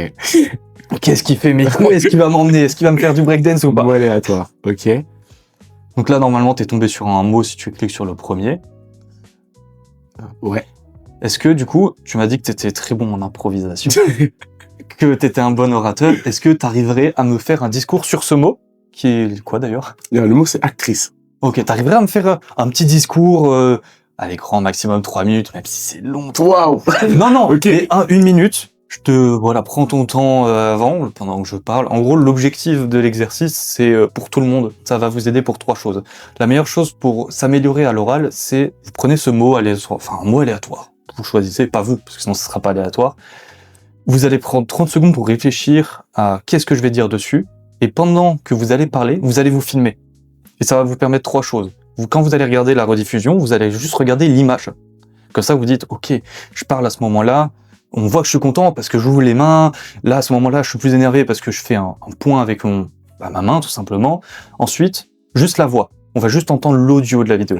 Ok, j'ai fait cette intonation. Ah mince, mais j'ai parlé d'un truc triste, mais j'ai pris une voix heureuse. C'est bizarre, il y a un décalage. C'est rigolo, mais il y a un décalage. Et en fait, ça va vous permettre déjà de vous rendre compte, troisième personne, toujours, de dire, ok, les gens me perçoivent comme ça, je veux pas, ou je veux être comme ça vous permet de changer. Et la dernière chose, pour moi, qui est la plus importante, parce qu'on a beaucoup de mots parasites, surtout avec le tu vois. En ce moment, j'arrête pas de dire tu vois à la fin de mes phrases. Vous pouvez retranscrire en fait votre texte sur des sites internet ou même vous à la main, et vous allez surligner tous les tu vois, en l'occurrence, tous les mots comme ça. Et en fait, une fois que vous les enlevez, vous dites ah ouais, le texte il est plus sympa. Et ça vous permet en fait léger, ouais. de faire accepter le silence, parce qu'en tant qu'être humain, le silence, on veut qu'il soit comblé tout le temps. Est-ce que tu te sens chaud? Allez, allons-y. Vas-y, je suis tout oui. Si tu veux, je peux réagir un peu pour te relancer. Elle a 8 ans, elle rêve, elle voit les grands boulevards hollywoodiens, elle se balade, elle est rêveuse et elle s'imagine déjà vivre sa vie d'actrice. Actrice, elle le souhaite, elle le vit, elle le transpire. Elle le demande à sa mère pour faire du théâtre. Elle n'attend qu'une seule chose, c'est de fouler le tapis rouge. Le festival de Cannes, les caméras, les flashs, les paparazzis. Elle se voit déjà devoir se cacher derrière son parapluie pour éviter qu'on la harcèle, qu'on vienne s'immiscer dans sa vie. Elle adore ça, jouer la comédie. Avec son frère, elle joue au gendarme et au voleur. Elle préfère jouer au voleur. Avec son frère, elle joue aux dinosaures. Elle, son préféré, c'est le T-Rex. Son frère, lui, c'est plus les ptérodactyles. Des fois, il joue, des fois, il se blesse. Dans la vraie vie, il n'y a pas d'assurance. Si on se blesse, on se blesse et on se fait disputer par maman. Mais elle en rêve de cette vie d'actrice. Alors le temps passe, elle avance, elle se dirige dans les études et elle rêve de cette école de cinéma. Peut-être qu'elle y arrivera, peut-être qu'elle n'y arrivera pas, mais en tout cas, son rêve, il reste là, intact, indéfectible. Vient le grand jour, le jour de la rentrée. Elle y est dans son école. Elle commence à rencontrer ses futurs collègues, les comédiens, les réalisateurs, les producteurs. Elle enchaîne les castings. Et aujourd'hui, c'est la première de son plus grand film. Le jour de sa rentrée, elle sait que c'est le début de sa nouvelle vie. Et aujourd'hui, elle dit oui au cinéma. Elle va vivre sa vie d'actrice. C'est beau, hein? C'est... Merci. Je suis tout seul à applaudir, mais les gens vont applaudir. C'est très bien dit. Honnêtement, pour de l'improvisation, c'est très bien écrit. Mais écrit dans la tête. Merci beaucoup. J'ai bien aimé. T'arrives bien à prendre le temps de silence, à faire des analogies, à faire une vraie histoire derrière avec une sorte de vrai engagement sur le harcèlement et tout. Et c'est un exercice qui est très compliqué. Là, tu l'as fait avec brio. Mais honnêtement, c'est très compliqué. Mais plus j'avançais, plus je sais pas où je vais. Oui, c'est ça. En fait, c'est ça qui est très compliqué, c'est que c'est pas un exercice que tu peux faire sur 5 minutes. Ouais. C'est dur, c'est vraiment très dur. Même si t'allonges avec les pauses qui vont devenir en fait des trous au final, c'est vraiment le fait d'arriver à sortir de sa zone de confort, aller vers des thèmes ou rapprocher à des thèmes, et c'est dans les moments-là où justement t'arrives à être qui tu es, tu vois, où t'arrives à être Malcolm parce que les mots, c'est les tiens que t'as l'habitude d'utiliser au quotidien, t'as envie d'être comme ça, tu mets toujours un peu de toi dans tes textes, donc c'est pas ce que t'as vécu forcément, mais c'est ce que t'imagines. Ouais, clairement. Et en plus là, quand tu t'es adressé, t'avais un ton un peu rêveur, donc tu regardais un petit peu dans le vide, tu vois. Tiens, je le sais, j'ai vu. Et je me suis dit, franchement, ça se voit que c'est quelqu'un qui a travaillé, qui aime bien écrire et parler. Ouais, clairement, mais en fait, c'est... Quand j'improvise, surtout là, dans l'exercice là, en plus, c'est trop bien, je réfléchis beaucoup en images. Et du coup, en fait, je décris ce que je vois au fur et à mesure. Le jour de la rentrée, quand elle arrive, on est très imagé, bien sûr. Ouais, c'est ça. Et du coup, je trouve que l'une des meilleures façons de transmettre une émotion également, en tout cas, quand on veut, pas forcément juste que la personne ressente, mais qu'elle vive ce que nous on vit, c'est de décrire, ce qu'on voit, en fait. Bien sûr. Donc, si moi, par exemple, je l'imagine 8 ans jouer au gendarme ou au voleur, et ben, je l'imagine. Et derrière, je trouve que c'est plus facile de se calibrer, plutôt que d'essayer d'imposer en disant juste, elle joue au gendarme ou au voleur. Oui. Il y a forcément l'intonation qui vient accompagner, etc. Voilà. Pourquoi elle joue au gendarme, au voleur? Bah, parce qu'elle va être actrice et tout. Il y a voilà, c'est ça. Ce petit truc vraiment, C'est une très bonne impro. J'aime Merci beaucoup. beaucoup. Voilà, moi, je suis content. Merci. Franchement, je m'attendais pas à rien, mais franchement, c'est beau. Tu vois, Non, mais je suis pourtant, vraiment content. même moi, J'ai je suis tenté assez l'exercice content. parce que je voulais savoir ce que ça donnait sur d'autres personnes, parce Ouais. que je le fais tout seul. Tout seul, c'est pas triste. Parce je veux m'améliorer dans ce domaine, et je suis content que que tu sois aussi bon pour montrer aux personnes qui ont envie d'essayer ce que ça peut donner une personne Mais qui s'est l'exercice, entraînée, c'est qui fait hyper ça et intéressant. tout. L'exercice, c'est hyper intéressant, franchement, je trouve ça trop bien. Parfait. Et ça me donne envie de le refaire plusieurs fois. C'est vrai? Ouais. Ouais, j'adore ce site, il est en favori. Hein. Ouais. Je te jure, j'adore. Et il me semble qu'on arrive à peu près à la dernière question. Quand tu dois faire interagir le public, c'est quoi ta technique la plus efficace pour briser la glace? Public qui soit plutôt restreint, on va dire, parce que généralement, quand c'est des grands, si on reprend les négociables, la glace est déjà brisée parce que tout le monde est content Ouais. d'être là, tout le monde va voir. Mais pour avoir déjà animé des cours de cuisine à l'époque, Ok. c'était des personnes, voilà, c'était grâce à la MDPS au CCAS de Pulnoy. D'accord. Et en fait, j'avais reçu des femmes et quelques hommes qui voulaient apprendre à cuisiner. Ou à l'époque où j'étais cuisinier. Ok. Et en fait, je leur ai comment briser la glace, un petit tour des prénoms, on va les voir chacun un à un. Et en fait, on fait des petites activités collectives pour renforcer ce lien, pour après les laisser en autonomie. Moi, c'est ce que j'avais fait à ce moment-là, et je trouve que ça avait bien fonctionné. Et je voulais savoir ce que toi, t'avais peut-être l'habitude de faire, peut-être Ouais. une technique. Ça va dépendre de la taille du groupe et du format. Dans le cadre d'un cours, par exemple, c'est différent alors, tout à l'heure, pendant la pause, on parlait du Eloquentia. Bien sûr. Et en fait, il y a 4 ans, j'ai coaché une amie à moi qui a fait Eloquentia Grenoble et qui a fini finaliste. Bien, propre. Félicitations. Ouais, franchement, c'était une expérience incroyable. Sachant qu'en plus, on ne se voyait pas. Parce que du coup, elle habitait à Grenoble et moi à Nancy. Ouais, ça fait un peu loin. Je comprends. Et on passait des 2-3 heures par soir au téléphone à préparer ses concours, à les réécrire, à la c'est virgule trop bien. près, etc. Et c'était une expérience folle. Aujourd'hui, d'ailleurs, je coach mon petit frère qui fait l'éloquence. Et donc, dans le cadre d'un concours comme Eloquentia, la façon de briser la glace avec le jury, elle sera pas la même que pour un cours de cuisine. Bien sûr, quand même. Un truc que j'aime bien, quand on parle à un public qui n'est pas censé répondre surtout, c'est de dire bonjour. Souvent, du coup, les gens ne répondent pas. Oui. Et de relancer le bonjour.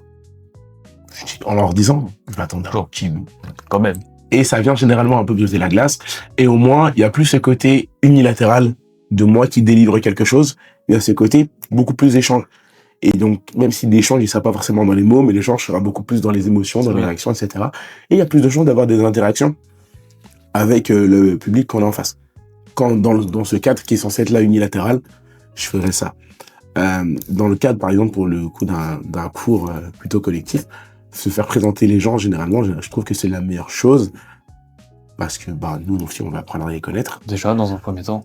Et plus que connaître un peu leur nom et prénom, parce que finalement, c'est pas quelque chose d'essentiel, c'est connaître la raison pour laquelle ils sont là. Dans le cadre d'un cours, ça permet de mieux accompagner. Si, par exemple, moi, c'est pour apprendre à faire des sauces, dans le cadre de ton cours de cuisine, bien sûr. ça permettra de mieux accentuer ou même de mieux préparer les cours qui vont venir. Voilà, on fera un cours spécifique sur les sauces, etc., etc. Et surtout, ça permet aux gens de pouvoir trouver certaines similitudes. Moi, je suis cadre chez Total, et moi, je bosse chez ESSO, et les gens, ils peuvent avoir... Voilà, se trouver un centre d'intérêt pour devenir amis, peut-être, Oui, mais avoir une certaine connivence, et de dire, ok, en fait, même si la personne, je la connais pas, on connaît peut-être la même chose, et c'est toujours bien, même si c'est de niche, en fait. Ouais, c'est ça. Faut pas hésiter à dire, ouais, moi, j'aime bien ça, et tout, ça me plaît. Et ce que j'aime bien faire, surtout, c'est me présenter en premier. J'évite de demander aux gens de se présenter d'abord. Oui. Parce que, comme on connaît pas du tout notre public, il se peut qu'il y en ait qu'on interroge la première personne qui est la moins à l'aise, et derrière, ça vient donner un ton assez négatif au reste du groupe. Et parce que je trouve que c'est important aussi de se présenter en premier, d'une manière générale, Ouais, je suis d'accord. quand on arrive quelque part. Et ça permet surtout de donner un peu une ligne directrice à ce que tu veux savoir des gens. Les gens, d'une manière générale, quand on leur demande de se présenter, ils disent nom, prénom et ce qu'ils font dans la vie. C'est ça. C'est du grand classique. C'est du grand classique, alors qu'on pourrait dire, dans mon temps libre, j'aime bien faire ça. Voilà, c'est ça. Ou se présenter à la troisième personne, ça va très bien aussi, par exemple. Ce serait la troisième personne, mais ça peut être un très bon exercice. C'est ça, se présenter à la troisième personne, faire quelque chose de décalé. Une fois, on nous avait dit, présente-toi, mais sous ta passion préférée. Par exemple, si t'es footballeur, bah explique qu'est-ce qui t'a amené à faire du foot, pourquoi t'as fait du foot, et en fait ça permet de mieux connaître la personne autour de sa passion, qui lui peut le transmettre derrière. Et je trouve que c'est bien aussi. Parce qu'au lieu de connaître, ok, je m'appelle Anthony Varnier, j'ai 26 ans, on s'en fout un petit peu. Alors que si derrière on apprend, bah je sais pas, je peux faire du podcast, j'aime bien un cours d'éloquence, je joue à des jeux, des choses comme ça peut créer une certaine connivence. Pareil pour le D&D, par exemple. Ouais, clairement. Ça veut dire, ah ouais, ok, il fait ça, attends, je savais pas moi aussi et tout. C'est ça. Et ça permet de trouver facilement des points communs avec les gens. Et nous, ce qu'on faisait beaucoup en école, c'est une fois qu'on avait passé un certain temps dans l'année, donc quand on arrive en milieu de bac plus 4 ou milieu de bac plus 5, souvent on garde les mêmes classes, entre 4 et 5. Et il y a des profs qui arrivent seulement à ce moment-là. Et ben certains profs, ce qu'ils nous faisaient, c'était, ok, vous présentez quelqu'un d'autre de la classe. Oui. Bah oui, du coup. Et donc, par exemple, Malcolm, tu vas présenter Léon. Ça nous est arrivé. C'était facile, c'était mon coloc. Mais, mais ça permet forcément de venir briser une glace derrière. Ouais. Et de casser un peu ce format typique. Et ce qu'avait fait ce prof-là en question, c'était, maintenant, même si on se connaît pas, dites des choses que vous pensez sur moi. Ah, pas bête, ouais. Alors, c'est pas un exercice que je dirais qu'il faudrait faire à chaque fois. Parce que, en fait, il faut le faire quand on est à l'aise avec soi-même et que le groupe se connaît bien en face. Bien sûr. Parce que sinon, déjà, les gens auront tendance à rien trop dire. Ouais, rien, par peur, parce que ça se fait pas. C'est ça. On demande de dire, pensez ce que vous voulez sur moi. Qu'est-ce qui va nous faire après? Ouais, c'est ça. Exactement. Où est le retour de bâton? Il faut le faire quand, il y a forcément anguille sous roche.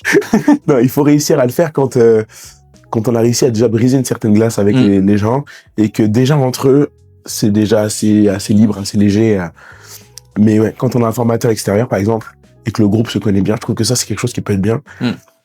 Et ça vient facilement briser la glace un peu avec les gens. Ouais, je suis d'accord. Ça, vous avez l'air assez strict. Ouais, comme ça. Ok, d'accord. Et finalement, les gens peuvent se rendre compte que pas du tout, ou que oui. Enfin, et ça permet aussi d'avoir un regard aussi sur les bonnes et mauvaises impressions qu'on peut faire sur une personne. Toujours. Parce que les bonnes impressions, en général, on se fie à ça, quoi. Ouais, c'est ça. Après, ça peut faire les clichés, des choses comme ça. C'est ça. Okay. Donc, ça peut être aussi une façon de déconstruire un peu ce truc. Je suis d'accord. Moi, ça me va. Clairement. Et il me semble qu'on arrive à la fin. Pour la conclusion, je vais te laisser carte blanche. Si tu veux laisser délivrer un dernier message pour ceux qui nous écoutent, ça peut être un encouragement ou ce que tu veux. Je te laisse. La caméra est à toi. Eh ben, allons-y. Si je peux vous conseiller certaines choses, la première, c'est apprenez à être à l'aise avec vous-même. L'exercice du miroir, ça marche très bien. Ne pas regarder ses défauts, regardez vos points forts. On les voit plus que vos défauts, beaucoup plus que vous l'imaginez. Soyez à l'aise tout court d'ailleurs, physiquement. Trouvez une posture dans laquelle vous êtes confortable, des habits dans lesquels vous êtes confortable. Pas forcément besoin d'être un costume pour être élégant. Pas besoin d'avoir de grandes chaussures pour être bien dans ses baskets. Oh, elle est bien celle-là. Je suis surpris. Vraiment, soyez à l'aise, détendu, connaissez votre sujet. L'improvisation, c'est pas donné à tout le monde. C'est pas quelque chose avec lequel tout le monde est à l'aise. Si vous apprenez un texte, apprenez surtout des grandes lignes. Comme ça, si vous avez un trou, si vous manque un mot, c'est pas grave. Ce qu'il faut, c'est les idées. Et après, le vocabulaire, d'une manière générale, vous l'avez. Donc, essayez vraiment de vous détacher de ça. Soyez grand, soyez fiers de ce que vous faites. Et je vous souhaite beaucoup de courage pour la suite. Ce sont de très beaux mots. Non, j'aurais pas dit mieux. Et bah, écoute, dans l'idée, ça représente exactement ce que t'es et les conseils qui peuvent vraiment aider des personnes. Ouais. C'est surtout ça qu'on recherche aujourd'hui, c'est aider les personnes, décrocher le téléphone pour prendre rendez-vous déjà dans un premier temps pour ceux qui ont du mal, aider les personnes dans leurs études, qui vont faire des présentations orales dans tout corps de métier, ça va vous suivre à vie. Il y a toujours un moment où vous serez obligé de parler avec des gens. On est un animal qui vit en communauté. Donc, c'est hyper important d'être à l'aise avec ce truc-là pour éviter de se bloquer, de se mettre des freins dans la vie.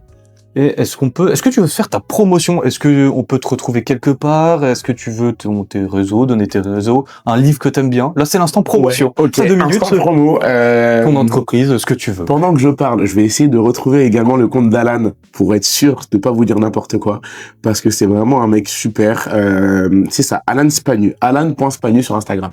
Donc, je vous conseille d'aller le suivre. Il commence à avoir un petit groupe d'orateurs. Ils sont 12 000 pour le moment. Il fait des vidéos régulièrement pour pour pas dire quotidiennement, sur les différents arts oratoires. Prochainement, je vais commencer également à faire des formations sur les arts oratoires. Je coach pour des concours Eloquentia. Donc, comme je l'ai dit tout à l'heure, j'ai fait pour Grenoble. Mon petit frère fait des concours d'éloquence. On travaille énormément là-dessus. Et j'ai une autre amie qui est sur Paris. Donc, n'hésitez pas à me contacter sur mes réseaux sociaux. Donc, LinkedIn, Malcolm Ronsas, tout simple. Sur Facebook également, vous pouvez m'envoyer des messages. N'hésitez pas. Si vous avez des questions, la moindre interrogation, et puis vous pouvez me retrouver un peu partout. Pareil au négocial, si on a la chance de s'y croiser. Vraiment, venez me voir, ce sera avec grand plaisir. Si vous voulez qu'on échange plus en profondeur sur des thématiques en particulier, moi, c'est toujours un plaisir. Et puis, je pense qu'on a fait un peu le tour. C'est un beau tour. Non, mais Malcolm, je te remercie encore d'avoir pris le temps. Merci à toi, Anthony. C'est vrai que je l'ai pas fait, mais depuis le début, on voit l'ESNA. Merci à l'école, du coup, l'ESNA, basée à Nancy. Ouais, Laxo, précisément? Non, c'est à Nancy, rue de Laxo. Rue de Laxo, exactement. De nous avoir prêté justement une salle pour pouvoir tourner ce podcast. Et merci à vous d'écouter. Et est-ce que toi, tu aurais une personne ou deux que tu aimerais voir à ta place? Alors, du coup, sincèrement, dans le domaine de l'éloquence, je te conseillerais Alan. Ok. Alan Spanu, parce que c'est vraiment quelqu'un que je trouve très agréable au quotidien, pour avoir échangé. Et puis, c'est quelqu'un d'assez critique en plus sur son propre travail. Donc, je trouve que, et puis il a beaucoup à apporter d'un point de vue purement technique, mon frère, du coup, qui pareil, dans la présentation, mon frère, je trouve que ça pourrait être intéressant. Et sinon, d'un point de vue plus professionnel, ça reste des personnes que je côtoie régulièrement, mais Farid. Ouais. Qui a un parcours assez atypique et qui a un spectre très large et qui, à la différence de Alan et moi, a beaucoup plus de vécu. Oui. Dans différents domaines, et qui pour le coup, par exemple, n'aime pas les discours. Ah, j'ai plein d'exercices pour lui, c'est parfait. Voilà. Donc, Farid, ça pourrait être hyper intéressant également. C'est vrai. Et c'est sur ça qu'on va se laisser. Et écoute, je vous remercie à tous et puis merci au prochain podcast.